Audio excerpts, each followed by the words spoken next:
दिल्ली के मुख्यमंत्री अरविंद केजरीवाल की जमानत को लेकर के सुप्रीम कोर्ट ने पिछली सुनवाई के दौरान जो टिप्पणी की थी, उस टिप्पणी के बाद में लोगों को ऐसा लग रहा था कि अब अरविंद केजरीवाल को जमानत मिलना, तिहाड़ जेल से उनकी रिहाई तय है। और सुप्रीम कोर्ट की इस टिप्पणी से कहीं ना कहीं बहुत सारे लोगों के मन में गुस्सा भी था कि आखिरकार एक आम आदमी के अधिकारों का हनन कैसे किया जा सकता है, और कोई अगर पॉलिटिशियन है, कोई वीआईपी है, तो उसे क्यों संविधान में, हमारे कानून व्यवस्था में इतनी राहत प्रदान की जा रही है। इसकी वजह से लोगों के जहन में बहुत सारा गुस्सा था। सुप्रीम कोर्ट में कल जब सुनवाई हुई तो तब भी लोगों को लग रहा था कि अरविंद केजरीवाल को अब जमानत मिलने वाली है और केजरीवाल अब चुनाव प्रचार कर सकते हैं। जो जिरह लगातार चल रही थी, सुप्रीम कोर्ट से तमाम खबरें निकल करके सामने आ रही थी, उसके बेसिस पर यही लग रहा था कि फैसला अरविंद केजरीवाल के पक्ष में आने वाला है। लेकिन इन्फोर्समेंट डायरेक्टोरेट की तरफ से जो दलीलें पेश की गई, जो एडिशनल सॉलिसिटर की तरफ से जो तमाम दलीलें पेश की गई, उन्होंने आखिरी चंद मिनटों में अरविंद केजरीवाल को लेकर के सुप्रीम कोर्ट के जजेस की जो थिंकिंग थी, दरअसल वो पूरी तरीके से बदल करके रख दी और केजरीवाल को एक बार फिर से बड़ा झटका लग गया। हम इस रिपोर्ट में जो बहस के दौरान तमाम बिंदु निकल करके सामने आए हैं और अचानक से आखिरी के 2-3 मिनट में जो हुआ सुप्रीम कोर्ट में, उसके बारे में हम विस्तार से जानेंगे इस रिपोर्ट में। लेकिन उससे पहले आपसे आग्रह है कि चैनल को सब्सक्राइब कर लें और अगर आपको वीडियो पसंद आए तो वीडियो को लाइक जरूर करें। अरविंद केजरीवाल को लेकर के लगातार उनके वकील अभिषेक मनु सिंघवी की तरफ से तमाम दलीलें पेश की गई और उन्होंने सुप्रीम कोर्ट के जज साहब को कहीं ना कहीं अग्री कर लिया इस बात पर कि केजरीवाल को जमानत दे दी जाए। अभिषेक मनु सिंघवी की तरफ से जज साहब से कहा गया कि अरविंद केजरीवाल कोई आदतन अपराधी थोड़े ही हैं। अरविंद केजरीवाल को राहत दी जानी चाहिए क्योंकि देश में चुनाव का माहौल चल रहा है, लोकतंत्र का ये सबसे बड़ा महापर्व है। ऐसे में अरविंद केजरीवाल को सलाखों के पीछे नहीं रखा जा सकता। अरविंद केजरीवाल को इजाजत दी जाए कि वो लोगों के बीच में जाकर के मिलें क्योंकि वो जनता के द्वारा चुने गए मुख्यमंत्री हैं। जज साहिब भी कहीं ना कहीं इस बात से अग्री हुए कि अरविंद केजरीवाल के ये मौलिक अधिकार हैं, केजरीवाल को चुनाव का हिस्सा बनने दिया जाना चाहिए था। और सुप्रीम कोर्ट से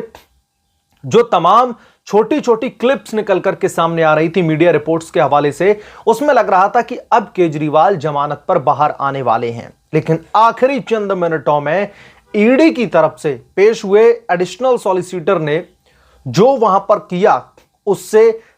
न सिर्फ अरविंद केजरीवाल के वकील अभिषेक मनु सिंघवी दंग रह गए, बल्कि जो सुप्रीम कोर्ट के जज साहब हैं उन्हें भी अग्री होना पड़ा। दरअसल जब सुप्रीम कोर्ट के जज ने पूछा इन्फोर्समेंट डायरेक्टोरेट से कि क्यों नहीं अरविंद केजरीवाल को जमानत मिलनी चाहिए, क्यों नहीं अरविंद केजरीवाल को चुनाव का हिस्सा बनने देना चाहिए, तो फिर एसवी राजू की तरफ से यह कहा गया कि सुप्रीम कोर्ट आम आदमी और किसी नेता के मौलिक अधिकार जो हैं उन्हें डिफाइन करने की कोशिश ना करे, क्योंकि एक आम आदमी को जब सजा होती है तो उसके मौलिक अधिकार अलग तरीके से देखे जाते हैं। अगर सुप्रीम कोर्ट आज अरविंद केजरीवाल को जमानत देता है तो ये एक कहीं ना कहीं नजीर साबित होती है और सुप्रीम कोर्ट एक गलत एग्जाम्पल सेट ना करे। इस पर कहीं ना कहीं विचार किया सुप्रीम कोर्ट के जज साहब ने। इतना ही नहीं, एसवी राजू ने यहां तक कह दिया कि आज देश में चुनाव है, अरविंद केजरीवाल को चुनाव प्रचार के लिए राहत जो है वो भीख मांग रहे हैं, तो फिर मनीष सिसोदिया को भी रिहा कर दिया जाए क्योंकि देश में चुनाव चल रहे हैं। तेलंगाना के पूर्व मुख्यमंत्री के चंद्रशेखर राव की बेटी जो के कविता है, जो साउथ कार्टेल का सरगना इस पूरे के पूरे शराब घोटाले में, उन्हें भी जेल से रिहा कर दिया जाए क्योंकि देश में चुनाव चल रहे हैं। और भी तमाम नेता हैं, हेमंत सोरेन पूर्व मुख्यमंत्री, उन्हें भी मनी लॉन्ड्रिंग के तहत गिरफ्तार किया गया है, उन्हें भी फिर जेल से रिहा कर दिया जाए क्योंकि चुनाव चल रहे हैं। इतना ही नहीं, इन्फोर्समेंट डायरेक्टोरेट ने यहां तक कह दिया कि जितने भी किसान हैं, उन्होंने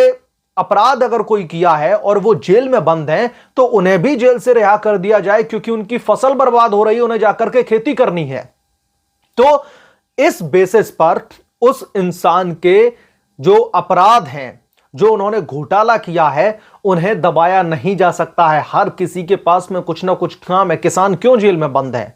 क्योंकि उसने अपराध किया है। अगर उसके बेसिस पर उसको जमानत दे दी जाए कि उसकी फसल खड़ी है, उसको काटना है, उसे खेत को बोना है,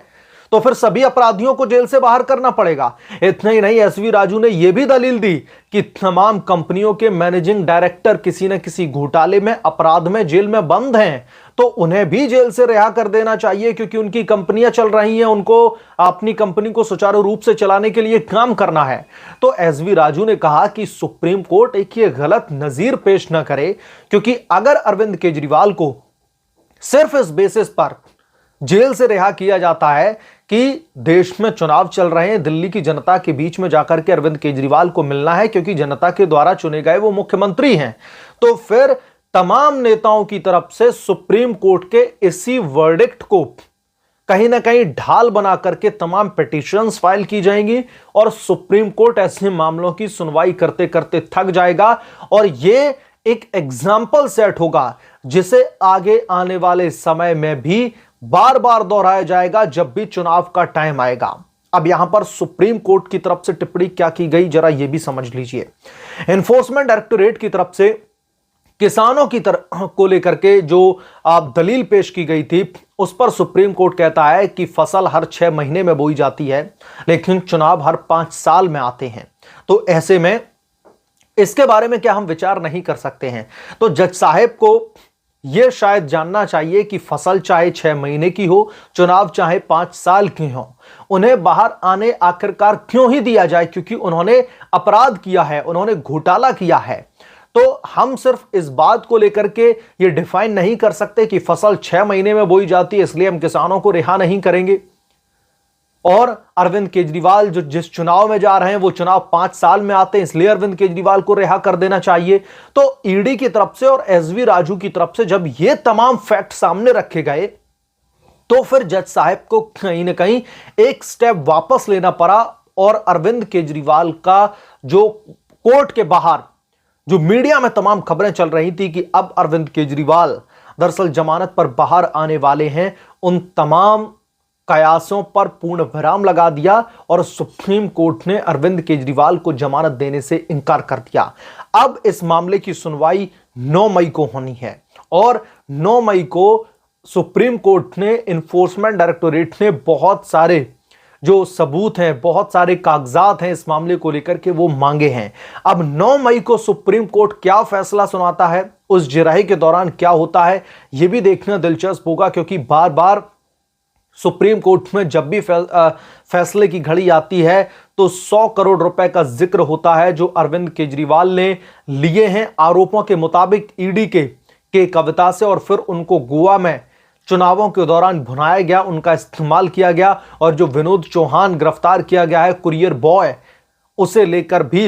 इंटरोगेशन चल रही है। तो ऐसे में अरविंद केजरीवाल के लिए अभी जमानत की डगर बिल्कुल भी आसान होने वाली नहीं है। बहरहाल जो चंद पलों में सुप्रीम कोर्ट में एक तरीके से कह सकते हैं कि फैसला पलट गया, वरना पूरी उम्मीद थी कि अरविंद केजरीवाल को अब जमानत पर रिहा कर दिया जाएगा। इस पर आपकी क्या राय है, हमें कमेंट करके जरूर बताएं। जल्द मिलूंगा किसी दूसरे बड़े अपडेट के साथ में, तब तक के लिए धन्यवाद। अगर आप लोग चैनल पर नए हैं तो प्लीज चैनल को सब्सक्राइब कर लें और साइड बने बेल आइकन को भी प्रेस कर लें, ताकि जैसे ही मैं कोई नया अपडेट लेकर के आऊं तो इसकी जानकारी सबसे पहले आपको मिले।